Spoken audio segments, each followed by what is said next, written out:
Welcome to the Healthcare GTM Show. I'm Subhashmi Nanda, and today I'm delighted to be joined by Ms. Parul Aggarwal, founder of the HealthTech Collective. Healthcare companies spend millions on marketing every year, but what if your biggest growth channel isn't paid ads or events, but the community you built? That's exactly what we are exploring today.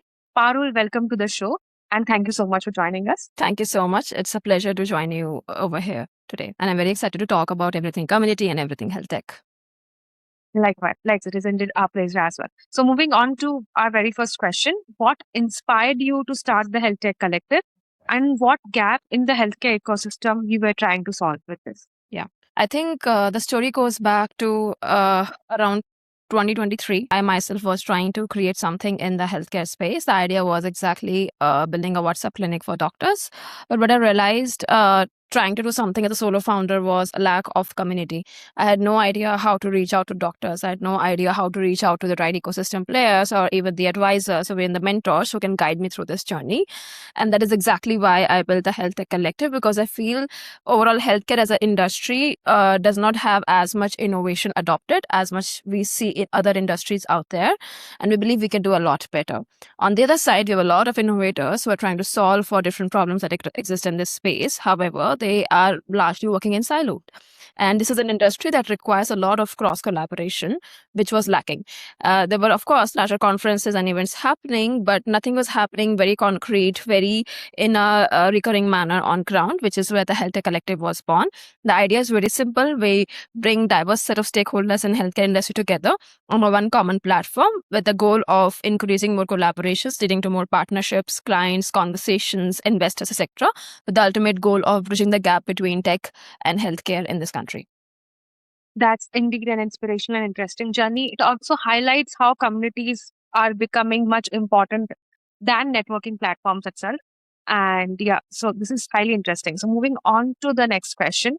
So, how do you see community building evolving from an engagement initiative into a marketing and GTM strategy for healthcare companies? Absolutely. I'm not sure if you're aware, but healthcare communities and tech communities are a big play in US. You will see a lot of startups hosting events, inviting the right kind of stakeholders on their events together with the whole idea of leveraging communities as a platform for their GTM. And I believe a similar model is something where India can also go in quite big. I'll tell you why communities can be the next big thing when it comes to cracking GTM in healthcare, because everyone is a little tired of all the online activities, and in real activities or in real engagement is something that everyone craves for. And in these such candid, informal conversation is where real relationships get built. And you and I, we both know that nothing cracks in big industries apart from relationships. So relationship building is something that we keep core at our community building, at core of all our engagements, which is why we believe that ultimately it compounds into multiple such relationships, which leads to multiple possibilities in terms of partnerships, engagement, etc., when the right kind of people come together. Indeed, very true. And it's obviously a strong community is also like depending on the right people, as you have stated right now. But most importantly, what I would like to understand the importance of credible data in it. Like, how do you think a credible and accurate data could help in building a healthcare community? Yeah. And connecting the right people. Absolutely. I'm very glad you asked that, because soon we are launching our own networking platform, which actually leverages the power of right kind of data to build a contextual profile of a person and give them the right kind of leads basis on what is it that is important to them this week. So that requires good amount of data to be collected about community members, and not just their profile, but what is it that they're talking about? What is it that engages them the most? What is it that they're able to speak about the most? So the right kind of matching can be made within the ecosystem, because a community without intentional networking and intentional cross-matching of profiles wouldn't go very far. So you don't just need a lot of people coming together. You need to understand what those profiles are and then make sure that the right people are meeting the right people, so that the ultimate impact of the community compounds. Indeed. And that means you want to say that a community without right people who could be a better add-on won't be a good fulfilling community as such. Yes, I would actually tweak that a little in a little manner. A community without the right kind of people put together in the right kind of rooms won't go very ahead. So one, you need to identify who those right people are. For that, you need data, and then you need to understand who will benefit from whom and put them up together. That is how a community can go ahead. Understood. It's very well and clear. And that's what we also believe in Ampliz, right? We are also providing data and information to all these healthcare companies, and credible data is our priority as such. Yeah. So moving on to, this is actually a very important question, and this is something I was looking forward to. So can you share us a real world example? Like recently you have been to Europe in the convention. So Yeah. how HealthTech Collective created a meaningful business partnership or ecosystem impact? Definitely. Just an I have so many of such examples. And one of the best success stories that I keep telling everyone about is this young 22-year-old engineering grad who have been Mhm. trying agentic solutions in healthcare. And when he Mhm. asked me what's the best way I can leverage the HealthTech Collective for my platform, I just kept telling him to keep sharing your story about what you are building, where you are, your progress in the community. And he was doing that. And trust me not, just after 3 posts, he was reached out by 4 doctors who asked him to create custom solutions for them. He generated a business of 5 to 6 lakh MRR just by putting about his product on the community itself. Which is why I said that people need to talk about what they are building. The right kind of data needs to be collected so that intentional matching can be made. These are one of the very few examples of how people have leveraged the HealthTech Collective platform to actually, grow in their overall cycle of creating something. Indeed a very, so this led to me a question, like for example, if a company is an medtech company in US or a pharmaceutical company, can also leverage this kind of communities as such, and if it is, how, if you can Uh, give me some. Yes, they can, but not exactly in terms of direct distribution of their products, etc. For example, for MedTech, yes, they can continue talking about what they're building. There's a company outside of US and they want to enter the Indian market. It's a great way for them to understand whether or not this product would work out in India or not. We can help them conduct feasibility studies, etc. And when it comes to pharma, we have been partnering with them, but not on their drug sales or distribution like that, but more on the innovation. Because more and more pharma companies are also looking at identifying the right kind of startups across the ecosystem and see how they can partner to create a much larger value for their patients. That is where we as a collective also comes in, because our major goal is to look at tech and innovation and how it can advance healthcare in the industry. That automatically means we will end up working with a lot of startups. So startup is something that is the mode that is the central of everything that we do. And if anyone wants to either partner with them, work with them, or accelerate these startups, is the kind of opportunities we provide. Mhm.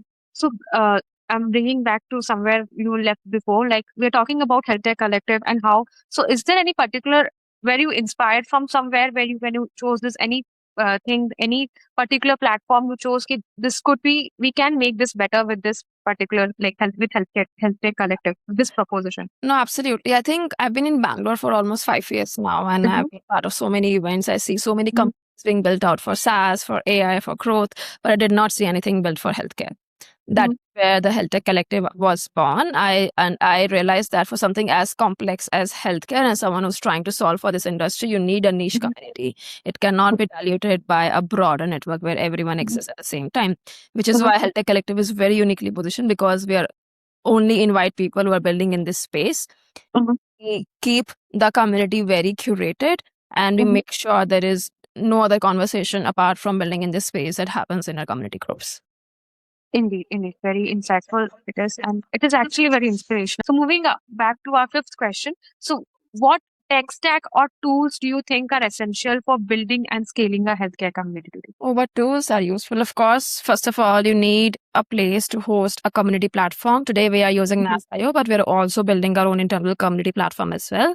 You need a communication platform for bringing people together. I largely use WhatsApp, but are planning to soon go to Slack as well. And then you host a plethora of events, so you need an event hosting platform as well. So we currently use Roma, and apart from that, we have been using Canva, Claude, etc., to build all the right kind of designs and communication agencies to talk about all the initiatives that we are doing. So it's largely a hosting platform, a communication channel, and then an events hosting platform. These 3 to 4 elements are largely required to build a strong community. Understood. So, and it is quite helpful also if people getting inspired by you, they go on this journey, they know from where to start, at least in the beginning. Later on, they can go on to build into something new platforms as well.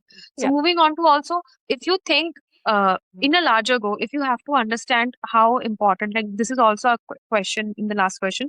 So, where do you see the community led growth will impact in next 3 to 5 years, and currently also, like how impactful is this entire growth is? in terms of a marketing and GTM strategy? Absolutely. So our goal is not to just bring a lot of people in the community. That's not our goal. Today, I say that yes, we have 6,000 plus members who are part of the collective, but that's not a success metrics. That's an engagement metrics.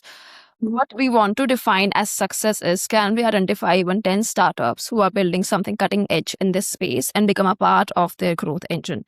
Right from when they're ideating to when they're scaling to when they are being deployed across thousands of customers, how THC can become that one engine that supports that growth altogether. Today, we are largely focused on anywhere who's building from idea stage to pre-seed stage and help them essentially launch and become stable in this journey. But tomorrow, our goal would be to be part of growth stage startups as well. So how many startups are benefiting from THC? Either it could be cracking certain clients, it could be cracking certain partnerships, it could be raising their next fundraise, is something we're looking as some of the success factors behind, or some of the impact factors behind running a community. Understood. So considering your answer, I believe anybody who can try here, there is a lot of scope in this community building as a marketing funnel. Correct. Which can really like brief it out for this entire conversation. So actually, this was the last question of this show, and thank you so much, Parul, for coming and joining us today and sharing your insights and sharing importantly your journey, so that people can get inspired and learn how this could be used as a marketing tool too. Absolutely. It was great speaking to you as well, Shubhasmita, and I wish you luck for your continued endeavors ahead.